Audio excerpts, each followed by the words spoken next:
Oh, Creator God, this is a hard one. As we think about the images in this passage and try to understand that which seems so out of our understanding and control, bring our open hearts and minds to this passage that we indeed might feel you stirring and quieting us, that we can go forth in a spirit of your love. Amen. I was sitting on the bench at my son's basketball game yesterday. I've not committed to coaching, but I could help just gather the troops, and that's what I did yesterday. But at one point, we were standing near the sideline, and as 6- and 7-year-olds, they haven't yet determined how to stay in bounds. Right? So there's a yellow tape on the floor, and then oftentimes it's kind of suggested that you stay in the lines, right? Because if we stay in the lines, then it's easier to play the game and not go chaotically all over the gym. So the ref at one point turned to me and said, if you see them getting close to this line, could you just usher them back across the line? And I said, I'll do my best.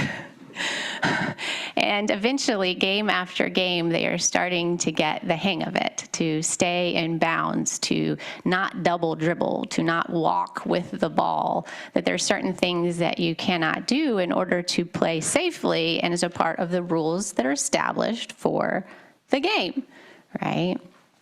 When we think about Jesus this morning, he is a man who likes to bend or even cross the rules. And as we know that he's going in this lake, and I think that the disciples are already never figuring out exactly where Jesus is always one step ahead of them. And so as they're on this lake, right before this passage is when that storm happened, and they're thinking, we're going to get killed out here.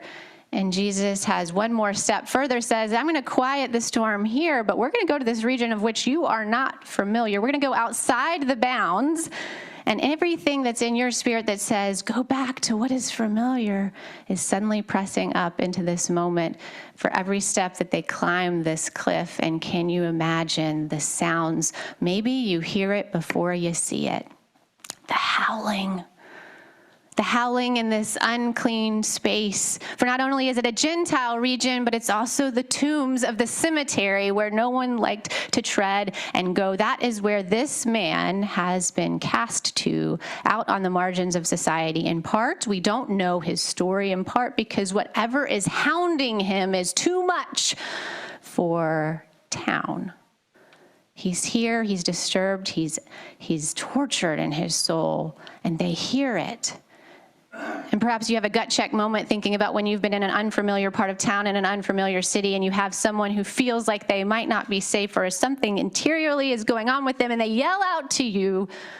In that pause, in that moment, I think about the disciples who would have been negotiating. Can we just turn around and go the other way? And Jesus said, this is just the kind of out of boundness that I am called to. Let's pay attention. And he approaches this man. He has just calmed the sea, and now he's going to calm the sea that resides within. There is a lot going on in this passage. I was joking with the worship planning group that we could have gone in about 20 different directions, kind of mirroring the legions as they spread out and trying to figure out where to go and where to take this test and how does it apply to us. I think that there's some hints that it's important that we notice, as it might have some application for us today when it comes to imperial power. There are many hints that the author Ched Myers, who wrote a book who's very famous in seminary circles, Binding the Strong Man, he's unpacked these places of Roman influence that we might otherwise miss. It's not just such a deep stretch for us to imagine that military occupation and fear that might have been a part of the region of which they were a part is something that could have been weighing on this man's spirit. There's some belief that in the area of which they would have landed, that this is a place where Roman veterans were granted land following their service. And it's not such a stretch to think that maybe this man, given what we know about veterans today, if he was, in fact, a veteran, then it would have been a lot he may have been holding as we think about pangs of combat as we know them, or post-traumatic energies that have sometimes faced hell on earth. And so I'd never heard the exact interpretation. I went there in my own mind, knowing that this was a veteran region, to extrapolating and thinking, could this be a veteran howling on the plains because he has seen the holy infirmity of war? Is this someone who had seen Roman war or Vietnam War or Iraqi war or Russia-Ukraine war or Israel-Hamas war? The mind-altering pangs of killing. We don't know if that is true of this man, but can we imagine that there are things that we face in this life that can so twist our souls and so inhabit our bodies that we can do nothing else but call out again and again, and nothing can hold us, and nothing can make us feel in bounds? We don't know if he was a veteran, but no matter what, this location is interesting, and his use of the word legion, a Latin word for a large battalion of soldiers. Some say 2,000, as we have indication of these pigs.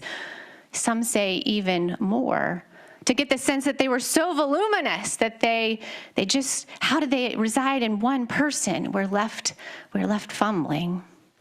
The mention of this pig, the use of the word herd, you don't think usually of pigs in herds. You think of sheep in herds or cows in herds, but pigs in herds, the word that is used is the same word for a military recruit, adjule, right? So these pigs are literally being recruited for a different kind of battle. And when the pigs receive those demons, they charge into the sea, and the word that is used for charge is the same as charging into battle. All of these hints in the text that point us to a political reality, and a political reality that lives itself in physical bodies. All of these alive in this moment.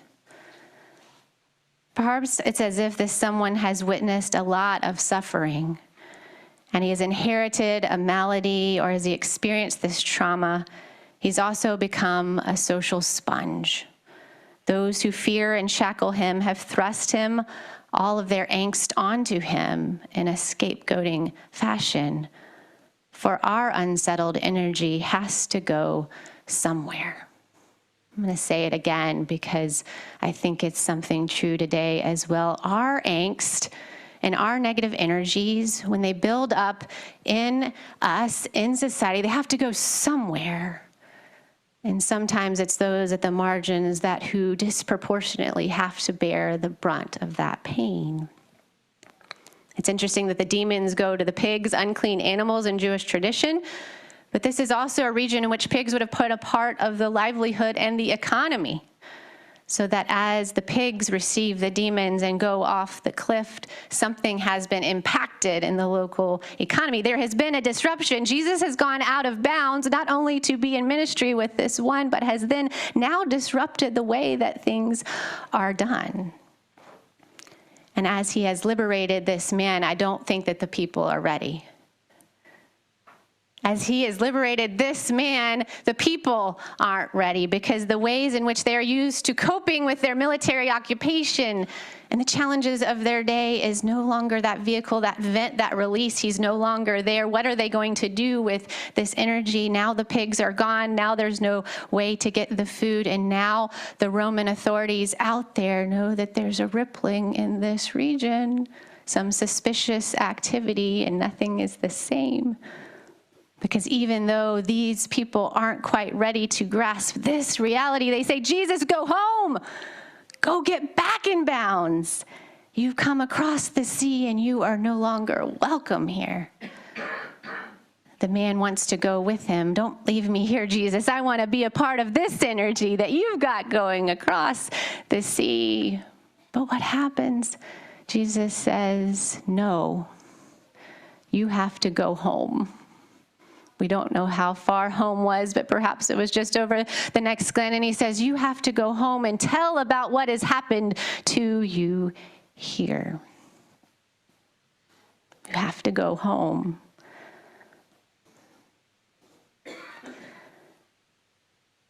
We marvel at this outrageous story of tombs, pigs, and demons. And again, wonder if it has anything to do with us. And yet, there's that pit of the stomach feeling that it has everything to do with us and our warring madness.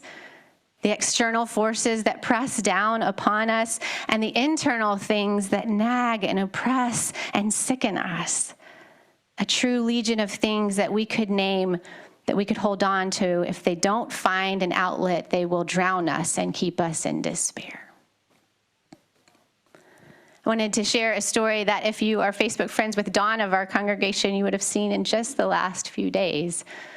I think it's an important acknowledgement that that energy, that negative energy, that murderous energy, the energy of hate, the energy that we could hold on to, if it does not go somewhere, it's going to stay here. And so she writes from this story from Elizabeth Gilbert. Elizabeth Gilbert is an author. Perhaps you remember Eat, Pray, Love. She had her own demons in her life, and so when she felt that sense of she was getting a divorce, I believe, and she was figuring out what to do with that next energy and phase of her life, she says, I'm going to go out and I'm going to cross over the boundaries of my usual life, and I'm going to find a means of finding joy, sometimes eating way too much pasta in Italy, but opening herself up to a new way of being. And I think it's in that space of having been through suffering that she relates this story. And I think that there are so many resonances here for us from our story in Scripture. Imagine the scene that she is riding the bus in New York City. Some years ago, I was stuck on a crosstown bus in New York City during rush hour. Traffic was barely moving. The bus was filled with cold, tired people who were deeply irritated with one another and with the world itself. Two men barked at each other about a shove that might or may not have been intentional. And a pregnant woman got on and nobody offered her a seat. Rage was in the air. No mercy would be found here. But as the bus approached 7th Avenue, the driver got on the intercom. Folks, he said, I know that you've had a rough day and you are frustrated. I can't do anything about the weather or the traffic. But here is what I can do. He's going out of bounds. As each of you gets off the bus, I will reach out my hand to you. And as you walk by, drop your troubles into the palm of my hand, okay? Don't take your problems home to your families tonight. Just leave them with me. My route goes right by the Hudson River, and when I drive by there later, I will open the window and throw your troubles into the water. It was as if a spell had been lifted. Everyone burst out laughing. Faces gleamed with surprised delight. People who had been pretending for the past hour not to notice each other's existence clammed up inside. We're suddenly grinning at each other. Is this guy serious? He was serious. At the next stop, just as promised, the driver reached out his hand, palm up, and waited. Not to take the token, but to take the demon.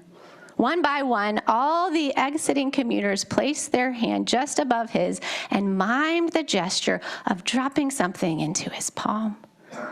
Some people laughed as they did this. Some teared up, but everyone did it. The driver repeated the same lovely ritual at the next stop, and the next one, and the next, all the way to the river. And this is Elizabeth Gilbert's coming from this. We live in a hard world, friends. Still true. Sometimes it is extra difficult to be a human being. Sometimes you have a bad day or many bad days. Sometimes you have a bad day that lasts for several years. You struggle and fail. You lose jobs, money, friends, faith, love. You witness horrible events unfolding in the news, and you become fearful and withdrawn. There are times when everything seems cloaked in darkness. You long for the light, but don't know where to find it. But what if you are the light? What if you are the very agent of illumination that a dark situation begs for? That's what this bus driver taught me, that anyone can be the light at any moment. And when life feels especially grim, or when I feel particularly powerless in the face of the world's troubles, I think of this man and ask myself, what can I do right now to be the light? Of course, she writes, I can't personally end all wars, or solve global warming, or transform vexing people into entirely different creatures. I definitely cannot control traffic. But I do have some influence on everyone I brush up against, even if we never speak or learn each other's names. No matter who you are, or where you are, or how mundane or tough your situation may seem, I believe you can illuminate your world. In fact, I believe this is the only way the world will ever get illuminated. One bright act of grace at a time, all the way to the river. I like to think of this bus driver as the man we met in the story today. The one who Jesus sent out to live his life and share his story. It's because I believe that something significant had happened in his life, knowing deep suffering and deep healing. That he creatively, outside the bounds, was able to have everyone cast their daily demon and put it somewhere else as it charged into the churning waters. Cast out so that it could not accumulate and take over any further. And we hear here the lesson of Jesus, that the spirits, the energy, the rage, whatever it is that keeps us bound from one another can land somewhere else. It has some other place to go. Faced with the demons of this world, Jesus returns a man to his right mind. Not only can he do the same for us day in, day out, but he calls us not to fear the opposite shore of our comfort, that we can dare to live as healing people.